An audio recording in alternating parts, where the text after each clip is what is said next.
Fakultas Teknologi Kebumian dan Energi FTKE Universitas Trisakti merupakan bidang studi yang mempelajari fenomena alam dan properti bumi yang berkaitan erat dengan pencarian sumber daya alam dan energi, rekayasa engineering, dan juga mitigasi kebencanaan.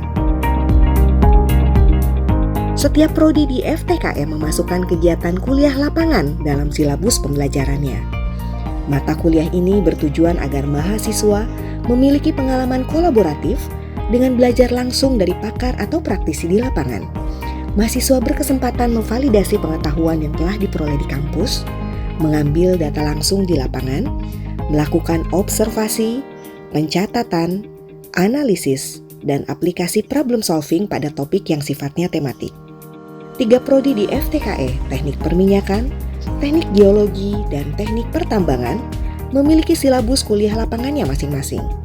Dalam video kali ini, kami akan memaparkan kreativitas dari kuliah lapangan atau KL1 yang diberikan pada mahasiswa Teknik Geologi Trisakti.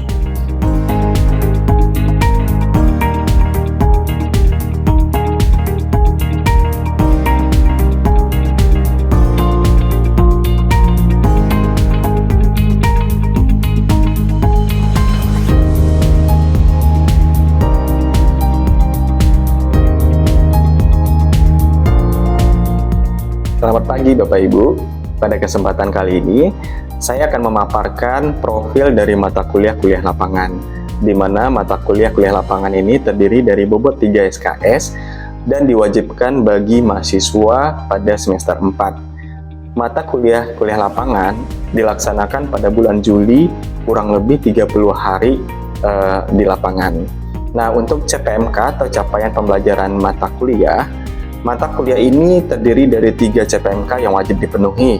Yang pertama, mahasiswa mampu melakukan pengamatan dan memahami kondisi geologi, diantaranya jenis batuan, geomorfologi, dan struktur geologi di lapangan. Yang kedua, mahasiswa mampu mengkomunikasikan ide dan pemikiran logis secara tertulis maupun lisan, serta efektif dengan menghindari plagiarisme.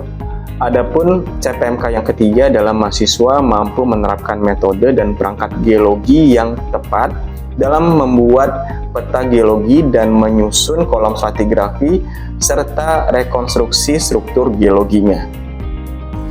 Nah, untuk kemampuan akhir yang diharapkan, mata kuliah ini terdiri dari 9 KAD, di mana yang pertama adalah tata cara pencatatan dan sketsa geologi, yang kedua orientasi dan penggunaan alat, yang ketiga pengamatan geomorfologi, yang keempat pengamatan singkapan batuan, yang kelima pengamatan relief dan survei, yang keenam geologi struktur, yang ketujuh pembuatan kolom stratigrafi, yang kedelapan adalah kegiatan ekskursi regional, di mana kegiatan ekskursi regional ini mengundang profesional geologis yang akan memberikan pemahaman komprehensif geologi regional secara langsung di lapangan. Sedangkan yang terakhir adalah pembuatan peta geologi, di mana mahasiswa mengaplikasikan dari materi pertama sampai dengan yang ketujuh yang telah diberikan sebelumnya, dan mahasiswa diberikan mega project untuk membuat peta geologi secara berkelompok. Metode pembelajaran simulasi dalam kuliah lapangan sangat efektif untuk membantu mahasiswa memahami konsep geologi melalui pengalaman praktis. Tentukan kompetensi apa yang ingin dicapai mahasiswa melalui simulasi, misalnya pemetaan geologi, analisis struktur, atau identifikasi jenis batuan. Pilih lokasi yang relevan dan aman untuk simulasi, seperti area dengan singkapan batuan atau fitur geologi yang sesuai dengan tujuan pembelajaran. Buat skenario yang menggambarkan masalah atau situasi nyata di lapangan, seperti eksplorasi sumber daya atau mitigasi resiko geologi. Pastikan semua peralatan yang diperlukan tersedia, kompas geologi, palu geologi, GPS, peta, lembar kerja, dan lain-lain. Dan yang terakhir, bagilah mahasiswa ke dalam kelompok untuk mendukung kerja kolaboratif. Mahasiswa melaksanakan tugas sesuai dengan skenario yang diberikan, seperti memetakan singkapan, menganalisis struktur geologi, atau mengukur parameter fisik. Dorong mahasiswa untuk melakukan observasi mendalam, mencatat secara detail, dan membuat interpretasi awal. Berikan panduan langsung di lapangan, termasuk memberi umpan balik selama simulasi berlangsung. Kumpulkan kelompok untuk mempresentasikan hasil observasi dan data yang telah dikumpulkan. Bahas hasil simulasi untuk memvalidasi data, mengidentifikasi kesalahan, dan memberikan penjelasan tentang konsep yang terkait. Dan terakhir, pastikan mahasiswa memahami bagaimana data lapangan diterjemahkan ke dalam konsep geologi yang telah diajarkan di kelas.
Penerapan metode pembelajaran kuliah lapangan dalam teknik geologi memberikan berbagai hasil pembelajaran yang signifikan, seperti aspek kognitif, meliputi pemahaman konsep geologi, analisis data lapangan, penerapan teknologi, peningkatan problem solving. Aspek psikomotorik meliputi keterampilan observasi, penguasaan alat geologi, pengukuran lapangan, pembuatan peta geologi.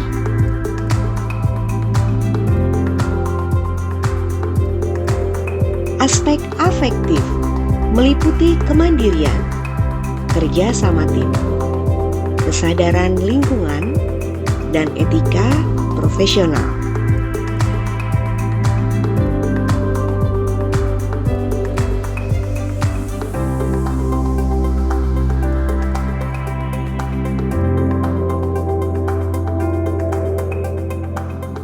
Integrasi teori praktek, kontekstualisasi teori, pemahaman holistik. Pengembangan soft skills meliputi komunikasi, manajemen waktu, kritis, dan kreatif.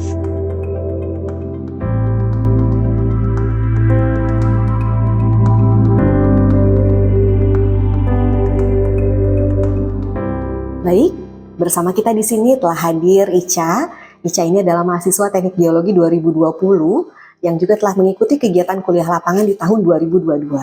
Nah, sekarang boleh dong saya wawancara Ica ya, tentang pengalaman Ica kemarin ya.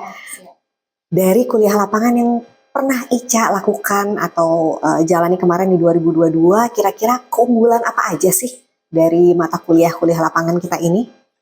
Oke, mungkin saya ceritain aja ya Bu, satu persatu. Jadi kalau menurut saya pribadi, keunggulan dari kuliah lapangan di prodi kita ini tuh, yang pertama, kita praktek langsung Bu, apa yang sudah kita pelajari di kelas, itu kita bisa mengintegrasikannya dengan praktik di lapangan. Jadi kita nggak hanya belajar di kelas saja, tapi kita juga tahu bagaimana pengaplikasiannya di lapangan itu. Kemudian yang kedua, kita bisa juga langsung mempraktekkan alat-alat geologi yang biasanya kita kalau di kelas di praktikum di laboratorium itu hanya memegang saja, tapi di lapangan tuh kita bisa juga langsung praktek dan juga tahu fungsinya itu sebagai apa. Langsung malah di singkapannya ya. Langsung di singkapannya. Karena kalau di kelas aja kan hanya menggunakan market itu biasanya kadang belum kebayang gitu ya.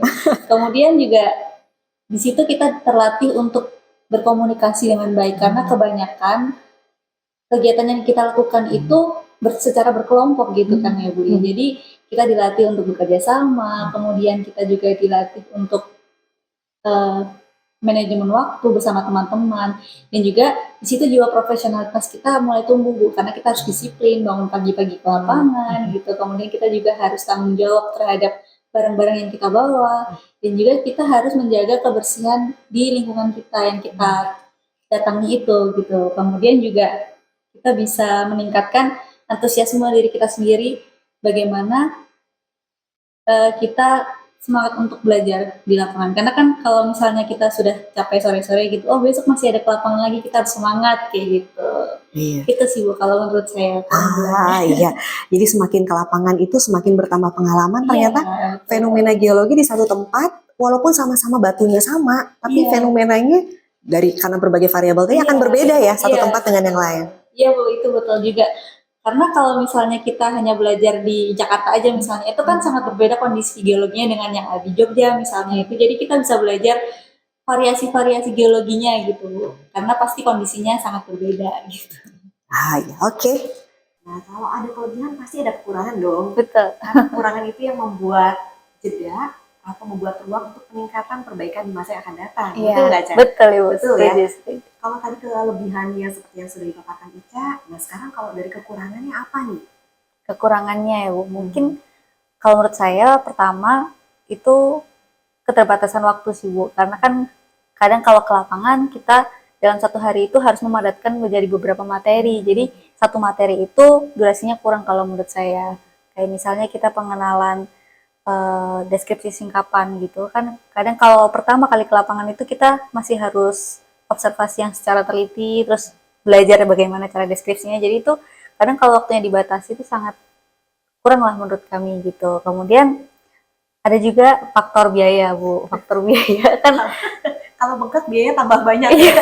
Kadang kan kita kalau misalnya ke lapangan itu harus menempuh jarak yang cukup jauh ya Bu ya, dan itu pasti transportasinya juga membengkak, kemudian kita juga harus menginap, di mana kita harus mengeluarkan biaya untuk akomodasi penginapan dan juga makan, itu kan kita juga harus yang tetap bergizi kan Bu, walaupun di lapangan gitu. Jadi kita harus ada spare untuk uang yang cukup gitu untuk pergi ke lapangan. Kemudian juga kadang-kadang di lapangan itu ada kondisi yang tidak terduga seperti ada hujan atau malah ada terik yang sangat panas gitu Bu, jadi membuat kondisi tubuh kita itu kurang fit gitu kadang-kadang. Kemudian juga ada resiko-resiko yang lain seperti misal kita jalan-jalan ke tebing gitu kan, kadang kita harus sangat berhati-hati, dan kalau pertama kali ke lapangan pasti ada juga anak-anak yang kurang berhati-hati gitu kan Bu. Kadang ada yang terpeleset, kadang juga ada yang menyentuh tumbuhan berduri dan lain-lainnya, masih terkendala di situ. Kemudian juga ada keterbatasan fisik dari teman-teman itu kan berbeda ya Bu ya. Jadi kadang kalau misalnya kita bekerja berkelompok, ada yang fisiknya itu bagus banget, ada yang fisiknya biasa saja, jadi kita kurang bisa mengimbangi gitu. Jadi kadang itu juga menghambat perjalanan kita gitu untuk menuju ke lapangannya gitu Bu. Terus kemudian juga ada keterbatasan teknologi sih Bu. Kadang kita kalau misalnya di lapangan perlu membawa handphone gitu ya, untuk menghubungi teman sekelompok atau menghubungi orang-orang lain gitu yang kita butuhkan, kemudian gak ada sinyal gitu. Jadi kita kadang harus mencari tempat yang harus ada sinyalnya gitu. Kadang GPS juga terbatas kan kalau buat gitu. Jadi yang kekurangan-kekurangan tadi lebih bersifat parameter eksternal dari luar. Iya betul. Yang itu tuh serba unpredictable kalau di lapangan gitu ya. Betul. Betul. Jadi penjaganya itu gimana caranya memplan kegiatan lapangan ini dengan bentuk dengan planning, safety, dan mungkin perencanaan yang bisa seoptimal mungkin. Iya, Biar bisa mereduce unpredictable parameter tadi gitu ya. iya, kita juga harus banyak-banyak latihan Bu, banyak-banyak lapangan kan supaya bisa terlatih manajemen di lapangan juga gitu. Oke, terima kasih Ica ya. Iya Ibu, Iya. sama-sama. Demikian kelebihan dan kekurangan dari kuliah lapangan. Saya, Mira, dan Ica, kami undur diri. Terima kasih. Terima kasih.